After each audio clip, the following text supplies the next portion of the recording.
member of this church, once said that when she walked in the door, when she heard lots of chatter, she knew our congregation was well and happy and healthy together. When she walked in the door and it was silent, there was time for concern. So even after our gong rang 3 times,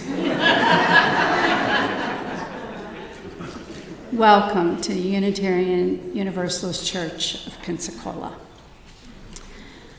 I'm Nancy Hagman, and I will be your service leader. And we have a few announcements. Once again, there's exciting news that people double book. When you double book, you know lots of things are happening, and that's always a good thing. But today, after the service, we will have a congregational meeting about the 8th principle. So please stay. There are goodies that will be provided, and there'll, of course, coffee in the conference room, and then come back in here, and we'll make a decision for our congregation about the 8th principle. If you want to know more about that, there are papers that are available that you can actually read what the choices are before you make a vote. And as I said, many things are happening. The pagan group usually meets on this particular Sunday, so they will meet next week instead to adjust for the meeting of our congregation. Some other news that's happening is we are beginning to use our building differently, and the children's RE program has shuffled some of the rooms so that we can accommodate the children and accommodate other needs in our congregation. So they have delightfully set up space over on this side, and all the children will be meeting on this side now. So when you are looking for your children on this side, no, you won't find them, and don't panic. They will be on this side. So that'll be the opposite for you, left and right, and I won't even go into that.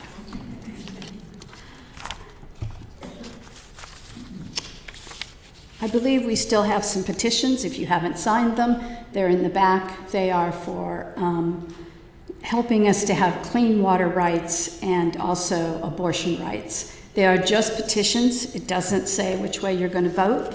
What it says is for it to at least be able to be voted on and to get it on the ballot. And it takes thousands of the petitions to go through. So please help with at least getting it on the ballot.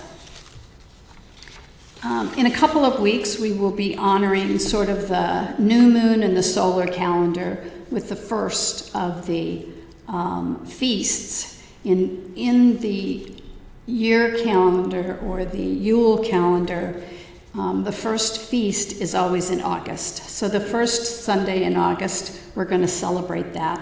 And we're going to celebrate it with your food. So we would like for you to bring things that, as you can tell, tomatoes are coming, or there are other vegetables that are coming. Bring those from your home, or if you are a non-gardener of food, bring things locally grown here in Pensacola, and we'll share food together. Our opening words this morning, excuse me, are by Marta Valentine. We pause this morning from the chaos of the world to reclaim the beauty within these walls. We lift this community onto our shoulders with pride and grace-filled expectations for ourselves, for our children, and for our children's children.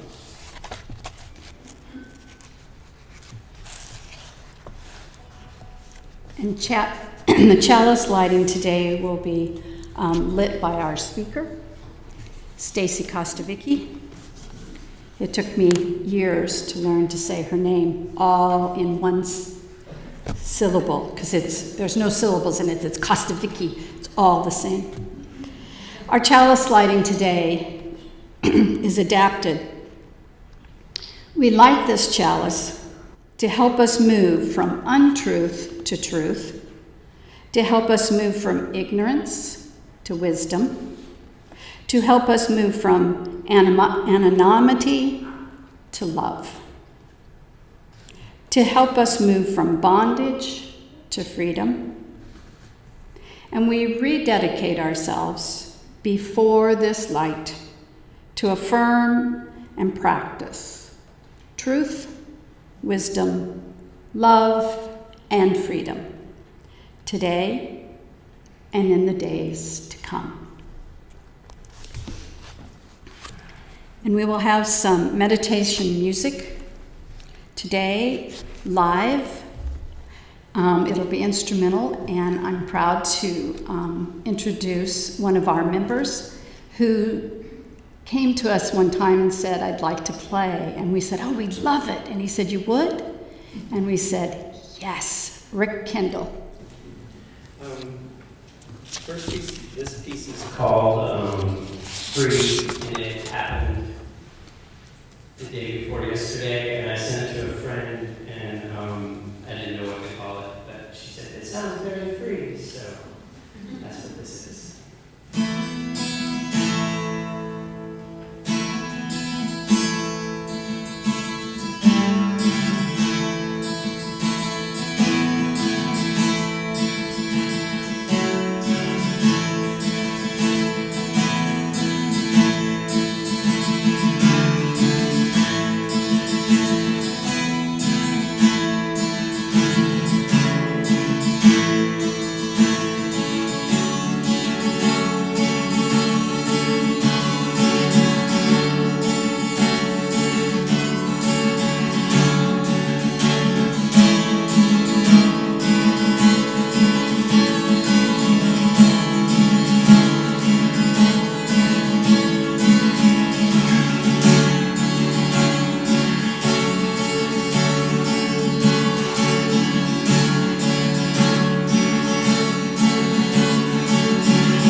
If you would stand, our opening hymn will be number 325, Love Makes a Bridge, number 325.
That music was written and published in the words were written in 1936.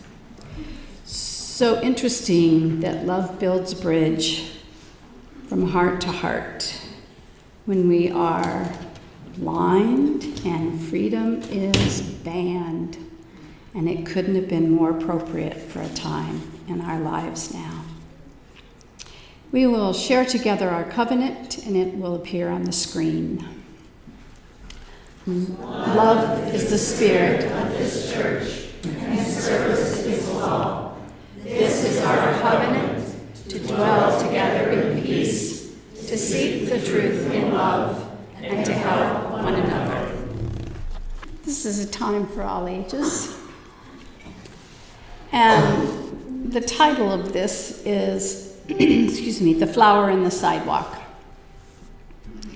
Once upon a time, a flower seed blew in the wind, and as things would have it, the seed landed on a sidewalk. The wind blew more, and the little seed fell between the cracks of the sidewalk into the earth. Then the rain came, and the little seed started to grow. It grew very well until its tip reached the top of the sidewalk. But whenever the little flower tried to grow any taller, someone would stomp on it. When this happened, part of the little flower would break off, or its top would be crushed. And the little plant tried and tried to grow leaves and a flower. But each time it got a really good start, someone would step on it, or there might have been a bike ride over it, but they would crush it in some way. Finally, the little plant just gave up trying to grow at all. It just concentrated on surviving and staying the same, and that was hard because it had very little sunlight and very little food. One day, a gardener came along and looked at the little plant. "Why, you're not in the right place," he remarked. "You belong where you can grow and thrive." So the gardener went home, returned with a shovel and pail. He dug up that little plant, making sure to get all of the root system. He took it home to his garden, planted it outside in the rich earth, and then carefully put water and fertilizer all around its roots. Now you're in the right place, little plant, he said. You're free to grow and develop as nature intended you to do. And since you have taken so much effort to survive, you can grow to be the most beautiful flower in the whole garden. Well, the little plant was a little bit scared. It had been in that same place for so long, it was a little afraid to take a chance on being any different. The gardener saw the little plant's fear, and he began to talk to the plant again and again. Fear should be noticed, but not obeyed when it keeps you from growing, he would say. To be all that you can be, you must find the strength within yourself to open yourself up to the sun. Only then will you be able to see yourself in the true light. So that little plant decided to take a chance, slowly opened itself to the light. Very soon, a leaf popped out and a blossom appeared, followed by another and another.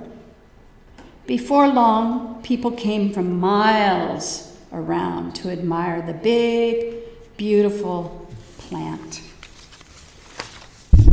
And the lovely plant finally knew, as it heard all the compliments from all of the people, that to be all you can be, you must trust and open yourself to the sun. And we will sing our children out now.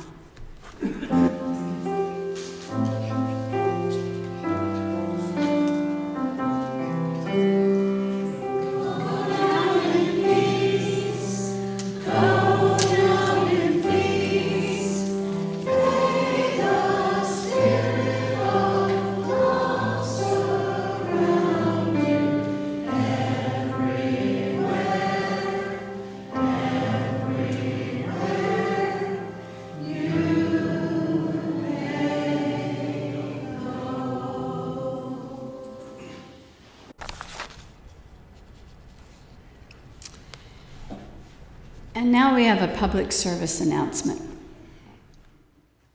Timmy and the Automated Pledge Payment, a public service announcement from your UUCP finance team. This is Timmy. Timmy is a member of UUCP. Timmy used to give small cash offerings to the church, but his financial circumstances have changed since then. Timmy has examined his new budget, and he has decided that the time is right for him to pledge. This makes the finance team very happy, and, like all of us, Timmy loves making the finance team happy. But there's one problem for Timmy. He wants to pay his pledge once a month, but he no longer carries much cash. He's also very busy and forgetful. He's always leaving his checkbook at home. Poor Timmy. Timmy saw the text to give number on the screen at church, but he's trying to be very particular about putting charges on his credit card.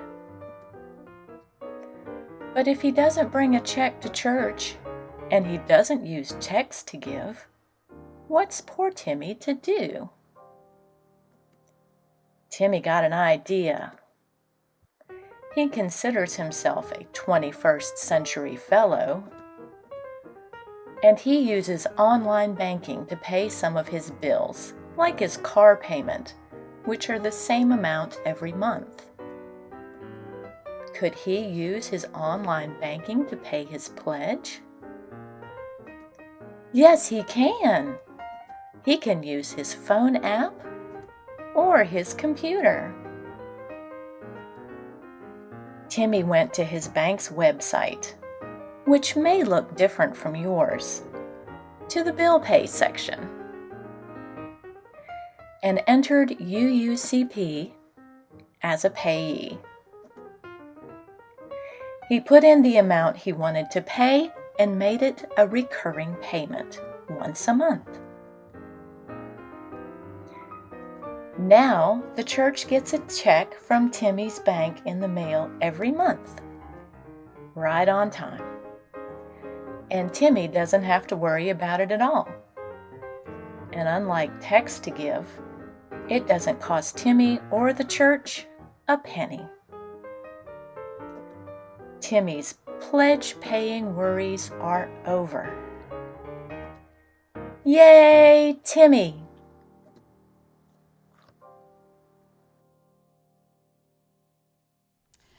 Now it's my privilege to invite Rick back to the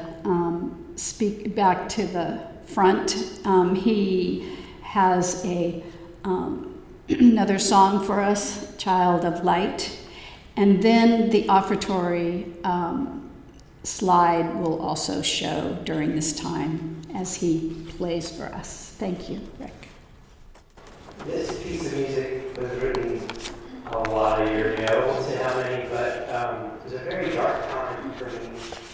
And in darkness there is light, and that was the whole thing that came from the song. And it's kind of, that's just that simple. In darkness there is light, so just child of light.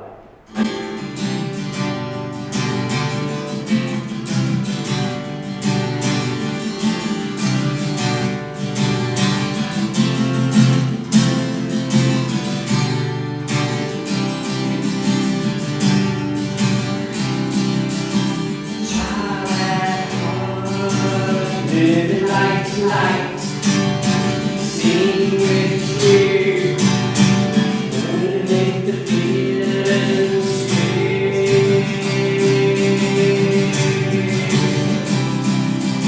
See no colors, rivers in between, obstacles to sing.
It's my privilege.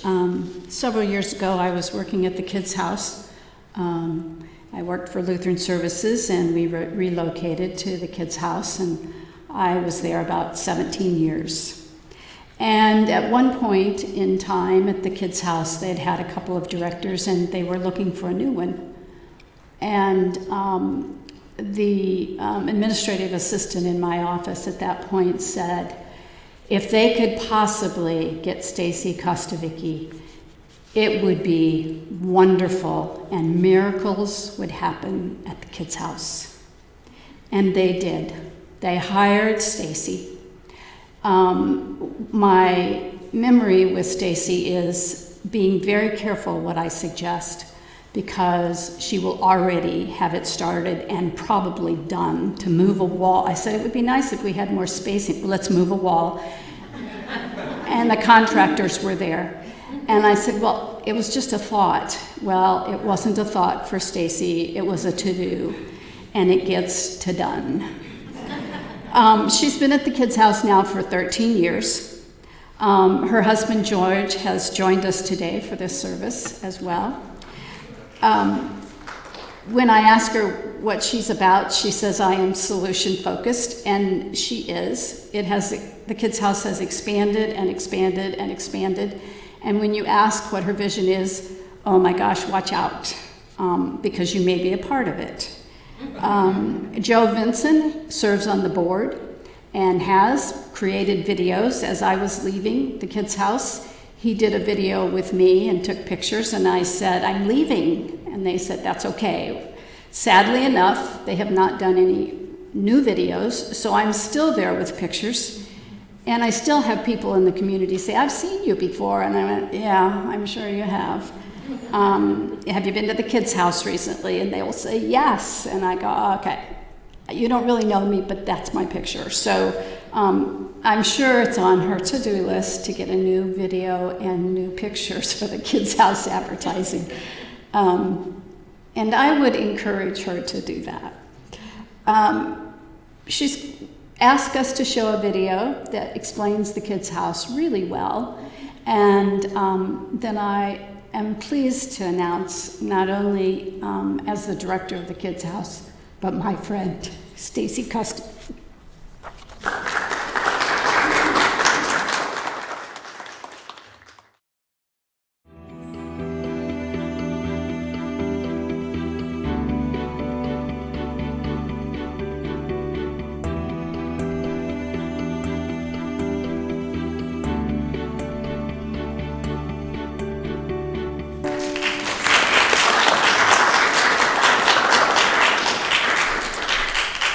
He's gonna kill me, but give it up for Joe Vinson, who made the video. We did update the video, Nancy, just not our printed material. We'll get there. Thank you for having me this morning. I'm always happy to talk about Gulf Coast Kids House and the work that we do in the community. And I got to meet Ms. May O'Shea, who was there prior to me, and it's always a pleasure to be with Nancy, who is a legacy in our building. Nancy said you like to get personal, which is something that I don't usually do, but I will tell you how I got to Gulf Coast Kids House. I was a volunteer at the Kids House since I moved back to Pensacola. I helped with the marketing, and I was actually working over at Studer Group and heard that the job of executive director came up. And I remember going to Bonefish with my husband, George, and I'm like, I got this really good job right now, but there's something about the way that the work is done at the Kids House. It's streamlined, it's important, it's just mission focused, and I think I'm gonna go for it. And so I did, and 13 years later, I'm happy to still be there. You guys saw what we do. Kids don't live with us at the Kids House. We are a fancy building that is designed for children, and we provide abuse investigation, intervention, treatment, and prosecution. We have a hard time. Our hardest time there is getting children to leave once they come. It's a very fun building. The reason that I'm there is for the staff. I don't have any children myself. I'm not particularly, I don't want to say fond of children, but I didn't have them for a reason. And George is shaking his head. But the reason that I'm there is for the staff. The staff are there, they love children, they're incredible at their jobs. They're phenomenal with interacting with these children that have been through traumatic experiences and making them feel safe and comfortable to tell their stories so that they can begin to heal. I see my role as supporting all of the individuals in that building that support children. It's a very hard job, as you might imagine, and the pandemic made it a lot harder, particularly for our mental health therapists. Unfortunately, Lutheran Services had almost 100% turnover with their mental health staff during the pandemic.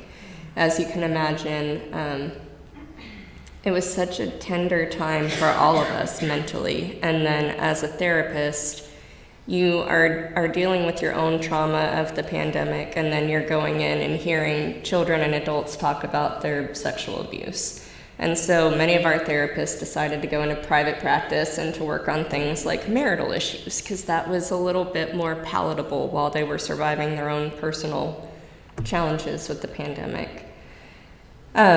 We just recently got off our mental health wait list, and I can say very honestly and directly that the children, not only in our community, but in our country, are in a mental health crisis. We have started doing anxiety and depression screenings in all children age 12 and up, and about 95% of our kids show that they are anxious or depressed, and about 80% of them are showing that it's a moderate to severe level. We have seen Baker Acts increase in our community. Those that are not familiar with Baker acting, it's an opportunity for loved ones to admit someone that they're worried about is going to harm themselves or others. And I think 10 to 15% of Baker Acts at any given time at Baptist are children. So what we're focusing on really is child abuse prevention and increased mental health access in our community. You saw our life skills counselor in the video. That was something that we did in response to the wait list for mental health treatment. We thought, we don't need a therapist that provides that specialized sexual abuse treatment, but we do need a therapist that's able to hold on to that family from the time that they come into the kids' house, keep holding their hands so that they stay engaged and they get some counseling immediately, some crisis resolution, maybe anger management, basic coping skills. Just work with the family until they can get into that specialized sexual abuse treatment. So we're growing that role. We plan on hiring a second life skills counselor by January of next year, and we are training them to do parent-child interaction therapy. That's very effective treatment for where the therapist watches how the parent interacts with their child and then gives real-time feedback on how perhaps that could be improved. We have seen an increase with the anxiety and depression, as you can imagine, that impacts certain populations more than others. The LGBTQ population, we see an increase of those children coming to our center. And Nancy asked me to talk about some of the challenges. One of our challenges is that we created this amazing training called No Bias, KNOW bias.org. We won a grant to do it, and it was in response to what the professionals in the building were asking for, which was more education on how to effectively work with LGBTQ youth. So we created this great training that was in 2020. It was completed this year, and now we can't do anything with it. With the state of our government, it is very challenging for us to figure out how to get this training out without putting a giant spotlight on us and the state funding that we do receive. So we're navigating that carefully. It's very important training. We are trying to get continuing education units on it and get it distributed nationally. It will be distributed in Florida as well. We just are going to have to figure out a way to carefully do that and show that that no state funds were used to make this training. As you saw in the video, we're also in schools, K through 12th grade, challenged by that as well, because we have some wonderful mental health guides that Aetna Health gave us. We put them on phone kickstands to get to our middle and high schoolers. School board was all on board with it, and then the parent, whatever that act is, happened, and that mental health guide unfortunately talks about gender identity and sexual orientation, so we were not able to distribute those in the schools either. So those are some of the challenges that we're facing uniquely in Florida.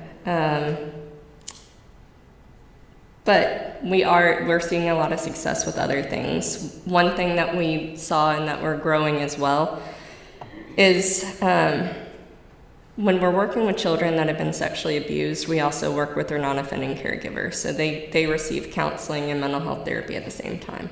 9 times out of 10, what we see is that caregiver has unaddressed trauma from their own childhood. So we've known this, and I'm embarrassed that it took us so long to create an adult group for child sexual abuse survivors. Now it's open to the community. We'll be doing our second group in August. It's completely free.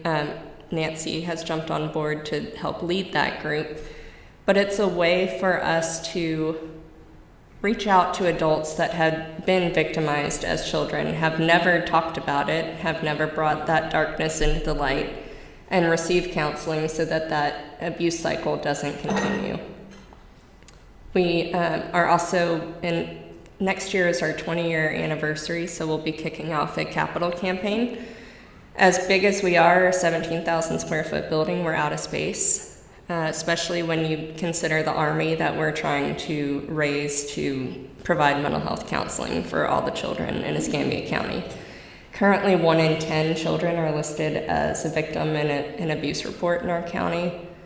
We're not that big, but we tend to be in the top 4 counties in the state of Florida for child abuse. I look at that and what I have to say to myself about that statistic is that it means that we're doing a good job of recognizing and reporting as a community. As a community, we care about kids, we know the signs of abuse, and we're actively making a report so that these children can get help. It does mean that a lot of abuse is happening, but it also means that we have a lot of responsible eyes that are looking out for children. I loved Nancy's story, and I'm sure it was intentional, about the flower that can't grow in the wrong place. And I consider the staff at Gulf Coast Kids House to be that gardener that's really picking up that flower and planting it somewhere that it can flourish. And that's what we're trying to do for these children, because if they don't get help, I'm sure you guys are familiar with the Adverse Childhood Experiences study by Kaiser Permanente, but it essentially says the more adverse childhood experiences a child encounters, whether that's death, divorce, abuse, any of those things, they have a larger percentage of socioeconomic poor outcomes, all the way down to diabetes and heart attack. It's not just social and mental, it's physical health. So we've got to intervene with these kids. What I would like to ask for each of you is to go to that nochildabuse.org website. 30 minutes, it'll teach you how to recognize, report, respond. All of us in Florida are mandatory reporters. If you're over the age of 18, if you suspect something, you have to report it. You can do that anonymously, and you do that through the Florida Department of Children and Families at 1-800-96-ABUSE or myflfamilies.com. And I think my time is up, but I welcome any questions if you have them. Yes? What was the the website again? It's No Child Abuse, KNOW, childabuse.org. Yes. Do you take donation, other than money too? I saw Yes. you guys had that kind of shop or whatever. Absolutely. We take donations of new and gently used clothing, toiletries, diapers, wipes, that sort of thing. Any kind of baby care stuff we take. I don't want to get you in trouble, but I've expressed my concern to you about the recently amplified, I would say, weaponization of child abuse as a political tool. And I see that, as someone who works with victims of abuse, can you talk about how that is not helpful when, for example, LGBTQ people are called, are used as the reason to remove frank discussions of sex or abuse from schools under the idea that they were grooming or Yeah. things like that. I will do my best. You can't curse in church. Do what? The question, I'm not going to be able to say it as eloquently as Joe did, but how are we seeing the current political climate and the kind of weaponizing of certain populations impacting child abuse and having discussions? Is that about how? Sure. Yeah, so we didn't develop our LGBTQ training because we just wanted to do it for fun. We did it because there was a need and that we were seeing an increased population having challenges with their sexual orientation and gender identity. So that's kind of what we do at the Kids House, is we evolve based on community's needs. And by weaponizing certain populations, by taking away access to education through books, through conversations, through just a mental health guide. Like, if I talk about a tomato, I'm not going to become a tomato. It's really discouraging for our children. I think when you're struggling with self-identity, which you do so much as a child anyway, and then you add these layers to it, and then you say you cannot talk about that. It's kind of what happened with child abuse. Not everyone, lots of people have been abused, and they never talked about it because it was also demonized, and it must have been something wrong with you, and that's why it happened.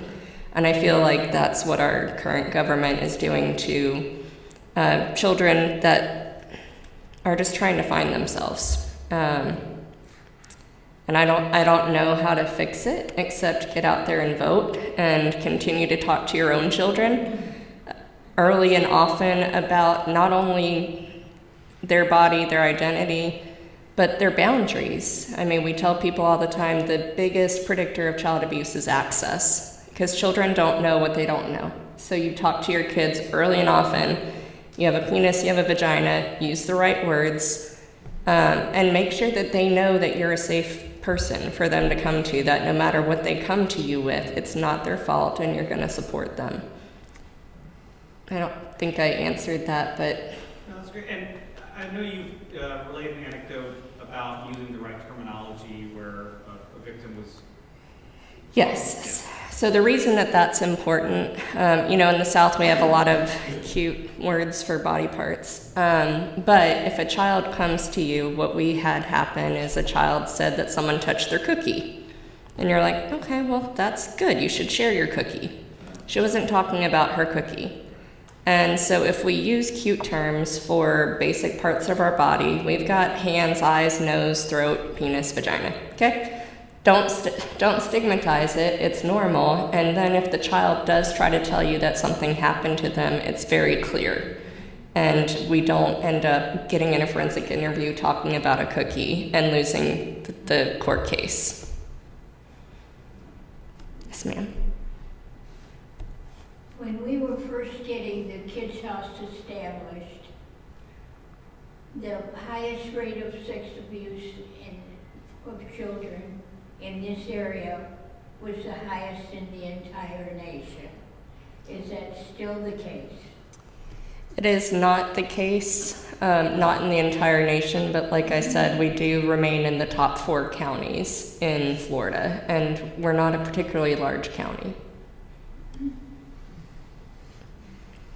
Other questions? Thank you. Spread the word. That's the only way we're going to stop it.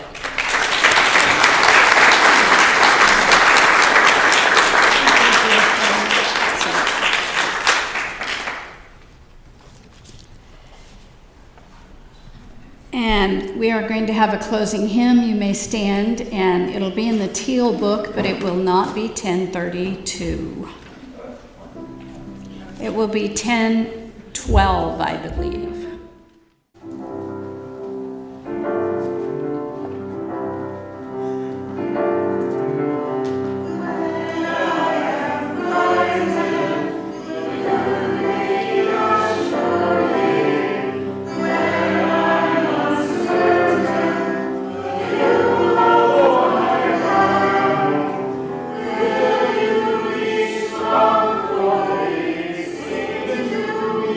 Fire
I'll have some closing words.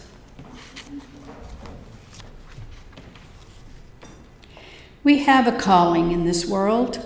We're called to honor diversity, to respect differences with dignity, and to challenge those who would forbid it. We are people of a wide path. Let us be wide in affection and go our way in peace, and may it be so.